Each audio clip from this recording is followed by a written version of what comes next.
Place maintenant à la chronique culture de 64 minutes. Demandez le programme, c'est avec Estelle Martin. Et pour commencer, une pièce qui fit scandale autrefois, Les Nègres de Jean Genet.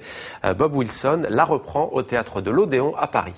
Je vous ordonne d'être noir jusque dans vos veines et d'y charrier du sang noir, que l'Afrique y circule, que les nègres se nègrent, qu'ils s'obstinent jusqu'à la folie dans ce qu'on les condamne à être, dans leur ébène, dans leur odeur, dans l'œil jaune, dans leur goût cannibale, qu'ils ne se contentent pas de manger les blancs, mais qu'ils se cuisent entre eux, qu'ils inventent des hoquets, des rots d'épée, qui construiront un gaz délétère, une peinture, une danse criminelle.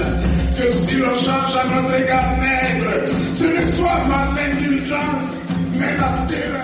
Bonsoir Estelle, Bonsoir, ravi de vous retrouver. On termine cette semaine ensemble et donc avec du théâtre pour commencer. Oui, du théâtre. Et quel théâtre? Vous venez d'entendre cette tirade donc qui extrait des Nègres. Les Nègres, une pièce de Jean Genet, auteur sulfureux. La pièce avait fait scandale en 1959. Un titre, un texte provocateur. Cette clownerie, pour reprendre les mots de Jean Genet, est devenue un classique du répertoire. Alors à l'époque, il voulait dénoncer le racisme, la colonisation, les clichés aussi. Il a choisi l'excès, l'ironie. Bob Wilson renforce le trait. Le metteur en scène américain nous emmène dans un cabaret des années 30. Une variation free jazz sur un texte qu'il a librement adapté. L'intrigue reste la même, avec d'un côté les dignitaires blancs, ils sont en haut, de l'autre les nègres qui leur jouent un spectacle autour du meurtre et du viol d'une blanche. Alors ce crime a-t-il eu lieu? Qui juge qui? En fait, ce procès en cache un autre. Une mise en abîme qui peut parfois dérouter. Et Bob Wilson, vous venez de le voir, vient de signer une mise en scène délirante. Ces tableaux sont toujours des chocs visuels. Et c'est le cas, encore une fois. La musique, la danse, la lumière, le plasticien est à l'œuvre. Regardez. Mesdames, messieurs,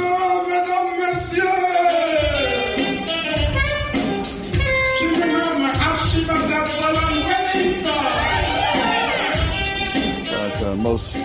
La plupart des metteurs en scène commenceraient par le texte et se demanderaient que faire avec ce texte. Moi, je ne fais pas comme ça. Le rythme de l'œuvre, l'aspect visuel est tout aussi important. Ce que nous voyons est aussi important que ce que nous entendons. C'est comme dans la vie. Il a tué par haine. Haine de la couleur blanche. C'était tuer toute notre race et nous tuer jusqu'à la fin du monde.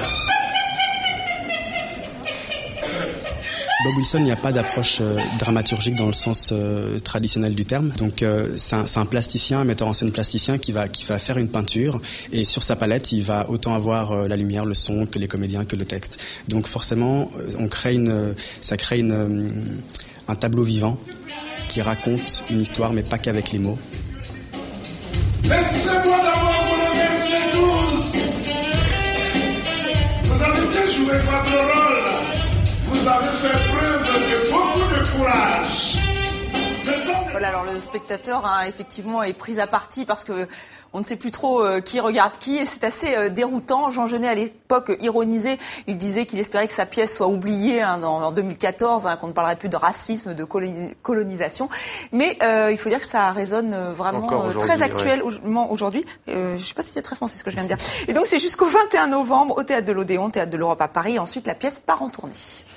Actuellement, si ça l'est, présentement aussi, on peut dire. Ouais, actuellement, présentement. Une escapade libanaise maintenant, Estelle. Vous nous emmenez à Beyrouth, au Festival international du film. 14e édition, 78 films présentés, 3 compétitions officielles.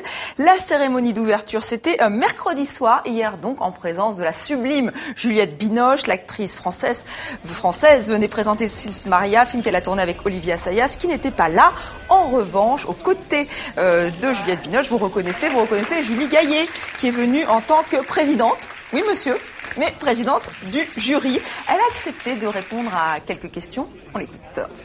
Je crois que le cinéma, c'est un espace de liberté qui nous permet de voir le monde différemment, sans censure, avec de la nuance, de la diversité, la richesse de la complexité des choses. Donc voilà, je suis très fière d'être ici.